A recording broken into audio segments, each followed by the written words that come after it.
جو تحریک عدم اعتماد آئی، اس عدم اعتماد کے نتیجے میں جو کہ رجیم چینج آپریشن تھا بیسیکلی، اس کے نتیجے میں جیسے 15-20 جماعتوں کو پہلے اکٹھا کیا اور ہمیں کھل کھیلنے کا موقع دیا، اسی طرح کا موقع اب ہم دوبارہ دے دیں۔ اب یہ ان 16 مہینوں میں، کیونکہ یہ تو آئے تھے ماسٹر پلیئر کے طور پہ، اسحاق ڈار صاحب آئے تھے ماسٹر پلیئر بن کے کہ جناب وہ اسحاق ڈار کا انتظار ہو رہا ہے۔ انصار عباسی صاحب نے لکھا تھا کہ تیری یاد آئی، اور وہ تیری یاد ایسی آئی کہ 16 مہینوں میں انہوں نے ملک کا بیڑا غرق کر دیا، اور وہ اکانومی کے نمبر ہمارے سامنے ہیں۔ یہ میرے سامنے پاکستان میں عالمی بینک کے ڈائریکٹر کی ایک رپورٹ پڑی ہے، اور اس تازہ شمارے میں جو پالیسی ویژن لکھا گیا ہے، پالیسی ویژن کے نام سے مضمون، اس میں کہا گیا ہے کہ پاکستان کا موجودہ اقتصادی ماڈل کام نہیں کر رہا، اور ملک میں غربت میں کمی، پیش رفت اب مخالف سمت کی طرف جا رہی ہے، اور ترقی کے فائدے ایک چھوٹے سے اشرافیہ طبقے تک محدود ہو گئے ہیں۔ اشرافیہ کسے کہتے ہیں؟ مراعات یافتہ طبقہ، جو اوپر بیٹھا ہوتا ہے، جو ہر حال میں اس نے مراعات یافتہ ہی رہنا ہے۔ اس کو سیاسی اور غیر سیاسی اشرافیہ میں سارے آ جاتے ہیں، خواہ وہ کاروباری ہیں، خواہ وہ جاگیردار ہیں، خواہ وہ سیاستدان ہیں، خواہ وہ جرنلسٹ ہیں، جو اوپر کا طبقہ ہے، مہا اوپر کا طبقہ۔ انہوں نے کہا جی کہ جتنا بھی فائدہ ہے ترقی کا، یہ صرف ایک چھوٹے سے اشرافیہ طبقے تک محدود رہ گیا ہے۔ اور ان کی تعداد کتنی ہے پورے ملک میں؟ ان کی 25 کروڑ کی آبادی ہے۔ 25 کروڑ میں ان کی تعداد 1 لاکھ سے زیادہ نہیں ہوگی، 1 لاکھ سے زیادہ نہیں ہوگی، جو پاکستان کے وسائل جو ہیں اس پہ قابض ہے، اور ان وسائل کا فائدہ صرف اس 1 لاکھ لوگوں تک پہنچ رہا ہے۔ بن حسین نے لکھا ہے کہ اس بات پر وسیع اتفاق ہے کہ ایسی پالیسی کو تبدیل کرنے کے لیے کارروائی کی ضرورت ہے جن سے ترقی متاثر ہوئی، صرف چند افراد کو فائدہ ہوا اور بہت اتار چڑھاؤ اور کم ترقی ہوئی۔ اور اس کے بعد انہوں نے لکھا ہے کہ کیا پاکستان ورلڈ بینک کی تجاویز کے مطابق معاشی اصلاحات کر پائے گا؟ انہوں نے کہا کہ زرعی خوراک اور توانائی جیسے اہم شعبوں میں پالیسی کی ناکامیوں اور بگاڑ کو دور کیا جانا چاہیے۔ زراعت میں سبسڈیز اور قیمتوں کی پابندی کو ختم کرنے کے علاوہ کرنے والے ان امور کی اصلاحات کی ضرورت ہے جو چھوٹے کسانوں کو کم آمدنی والے کاشتکاری نظام میں مقید کر دیتے ہیں اور زیادہ وسائل کے استعمال والے اور ماحول کو نقصان پہنچانے والے پیداواری طریقوں کی حوصلہ افزائی کرتے ہیں۔ یہ ان کی رپورٹ ہے۔ اب یہ ہے ورلڈ بینک کی رپورٹ۔ اب یہ کس نے پاکستان کو جو ترقی کا ماڈل ہے یا اکانومی کا ماڈل ہے، معاشی ماڈل، وہ کس نے خراب کیا ہے؟ اقتدار میں کون رہا؟ اقتدار میں 5 سال مسلم لیگ نواز، یہ جو قریب کے پیچھے چلتے جائیں، اس سے پہلے 5 سال پیپلز پارٹی، اس سے پیچھے جائیں تو 5 سال اس کے بعد شوکت عزیز کی گورنمنٹ، مشرف صاحب کے 8 سال، اس سے پیچھے جائیں تو مسلم لیگ نواز، پیپلز پارٹی، مسلم لیگ نواز، پیپلز پارٹی، مسلم لیگ نواز، پیپلز پارٹی۔ یہ ہے ماڈل۔ اور درمیان میں آتے ہیں 3.5 سال کے لیے جناب عمران خان صاحب۔ تو معاشی ترقی کا ماڈل کس نے خراب کیا؟ اور آخری جو 15-14 مہینوں میں انہوں نے ستیہ ناش کیا معیشت کا، وہ ہمارے سامنے ہے۔ اور یہ کیا کرتے رہے ہیں؟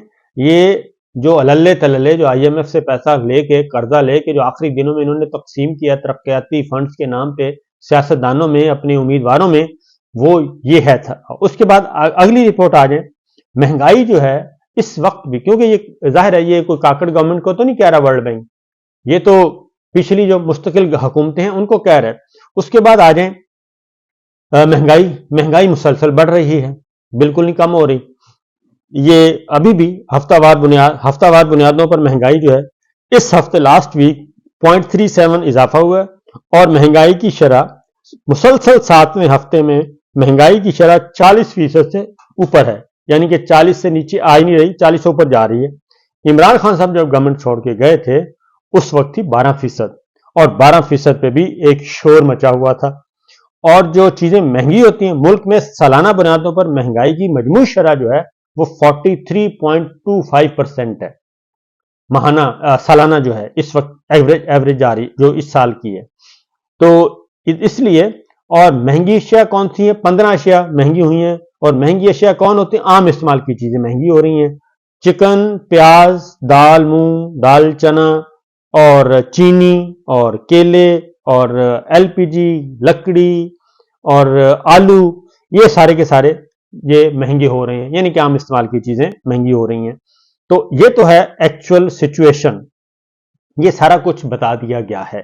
اور یہ بتانے کے بعد ہوا یہ ہے کہ اب انہوں نے ابھی بھی یہ ڈٹے ہوئے ہیں، اور اب نگراں حکومتیں، خاص طور پہ کاکڑ حکومت ہو یا آپ کی نقوی گورنمنٹ ہو یا پھر غلام علی صاحب کی خیبر پختونخوا کی حکومت ہو، تو یہ اب وہ اپنی انتہا کو پہنچے ہوئے. اب یہ کیا کر رہے ہیں؟ آج 30 تاریخ ہے چونکہ، اب ان کا ایک ہی ٹارگٹ ہے، ایک ہی مطمع نظر ہے، اور وہ مطمع نظر اور ٹارگٹ ہے کہ امیدواروں کو فارغ کیا جائے، زیادہ سے زیادہ حلقے اوپن کیے جائیں. پہلا تو ہے کہ بلے کا نشان پاکستان تحریک انصاف کو کیوں ملا، اس پہ جو انہوں نے شور و غوغا کیا ہوا ہے وہ میں پچھلے 2 ولاگز میں بتا چکا ہوں، اور اس کا جواب کس طریقے دیا وہ بھی آ چکا ہے. ایک تو ہے کہ بلے کا نشان، تو یہ عملاً پاکستان بلے کا نشان جب آپ کسی بھی جماعت سے اس سے سمبل واپس لیتے ہیں تو اس کا مطلب ہے آپ سیاسی جماعت کو ہی فارغ کر رہے ہیں، سیاسی جماعت کو ہی فارغ کر رہے ہیں، اور اس کو انڈائریکٹلی چور دروازے سے اس کو ڈسمینٹل کر رہے ہیں، اور اس کے ووٹ بینک کو آپ منتشر کر رہے ہیں، اور اس کے ووٹ بینک کو آپ توڑ رہے ہیں. یعنی کہ اس کو توڑ کیا رہے ہیں، اس کو آپ کوئی جگہ ہی نہیں دے رہے، اس کا سمبل نشان چھین لیا، اس کی یونٹی ختم، سب کچھ ختم، یہ کر رہے ہیں. اور رات جو عمر ڈار کو اٹھایا گیا، اور عمر ڈار یہ ایک ایک حلقے پہ کر رہے ہیں کام. اور آپ دیکھ لیں کہ جتنے بھی امپورٹنٹ جہاں جہاں ان کے لوگوں نے آنا ہے اور ان حلقوں میں انہوں نے جیتنا نہیں ہے، وہاں پہ یہ سارا کام کر رہے ہیں. عمر ڈار کو اٹھایا، اور ان کی والدہ جو ہیں اور ان کی فیملی، پوری فیملی نے اب یہ ڈیسائیڈ کیا ہے کہ عمر ڈار کو اٹھا لیا کوئی بات نہیں، اور اٹھا کے وہ کہتے ہیں کہ یہ لائیں قانون عدالت کے کٹہرے میں لائیں، اور ہم فیس کریں گے ان پہ جو بھی الزام ہے، ہم فیس کریں گے. کسی اور فیملی ممبر کو بھی اگر پولیٹیکل وکٹمائز کیا، اس کو بھی فیس کریں گے. ان کی والدہ کا پیغام بھی آ چکا ہے، اور انہوں نے کہہ دیا ہے کہ یہ صرف اور صرف مجھے دستبردار کروانا چاہتے ہیں الیکشن سے، تاکہ خواجہ آصف صاحب کے لیے ماحول جو ہے وہ سازگار ہو اور ان کے لیے میدان خالی ہو. کیونکہ معاملہ یہ ہے کہ گوال منڈی میں اگر نواز شریف صاحب نہیں جیت سکتے، اور شہباز شریف صاحب اور مریم صاحبہ اور حمزہ صاحب لاہور میں ان کو خطرہ ہے، اور شہباز شریف صاحب کراچی کی سیٹ محفوظ کرنے کے چکر میں ہیں، کیونکہ وہ بھی کراچی کی سیٹ، کیوں کراچی کی سیٹ؟ اس لیے کہ وہاں پہ ایم کیو ایم ان کا ساتھ دے دے، اور ایم کیو ایم ساتھ دے اور ٹھپے پہ ٹھپے لگوائیں ادھر، اور زرداری صاحب بھی خاموش رہیں، پیپلز پارٹی بھی خاموش رہے، اور وہی بات کہ ہم آئیں سب مل کر اس ملک کھاتے ہیں دوبارہ سے. اور نیشنل گورنمنٹ، انہوں نے کہا جب حامد میر صاحب نے ان سے پوچھا کہ نیشنل گورنمنٹ کا مطلب تو پھر ساری جماعتیں تو پاکستان تحریک انصاف کو نہیں، پاکستان تحریک انصاف کو نہیں ہونا چاہیے اس میں، کیونکہ وہی تو مسئلہ ہے. تو مسئلہ وہ نہیں ہے. پھر اسی طریقے سے مولانا فضل الرحمان صاحب نے جو غیر رسمی گفتگو کی ہے، اس غیر رسمی گفتگو میں بھی بتا دیا کہ جناب ان کے ساتھ تو ہاتھ ہوا تھا. حالانکہ مولانا اتنے سادہ نہیں ہے، مولانا نے ماشاءاللہ بھرپور، بلکہ وہ مسلم لیگ نواز اور پیپلز پارٹی تو کہتی ہے کہ جناب وہ تو گورنمنٹ ہی ہماری نہیں تھی، وہ تو مولانا صاحب کے مزے تھے. بہرحال یہ تو مولانا صاحب جانے اور وہ جانے، لیکن مولانا صاحب نے بھی کہہ دیا کہ جناب میں تو چاہتا تھا تحریک عدم اعتماد میں چاہتا نہیں، میں تو فریش الیکشن چاہتا تھا، یہ تو پیپلز پارٹی اور مسلم لیگ نواز نے ہمیں مروا دیا اور پھر ہم ساتھ نہ چھوڑ سکے. یہ سچویشن چل رہی ہے جی. اور باقی پاکستان تحریک انصاف اپنے معاملات اسی طریقے سے دیکھ رہی ہے، اور وہ ڈٹی ہوئی ہے، اور وہ کسی بھی صورت میں میدان خالی چھوڑنے کے لیے تیار نہیں ہے.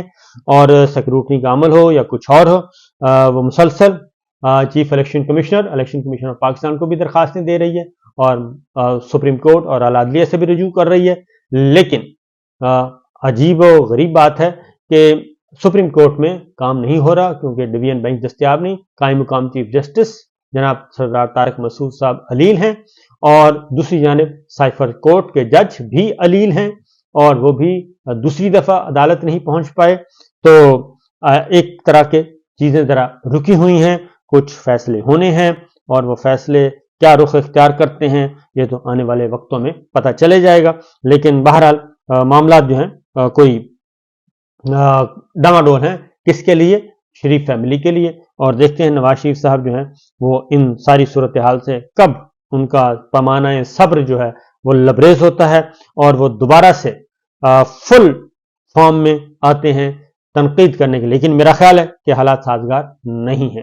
تو دیکھیے جی کیا ہوتا ہے. اجازت دیجیے، اللہ حافظ.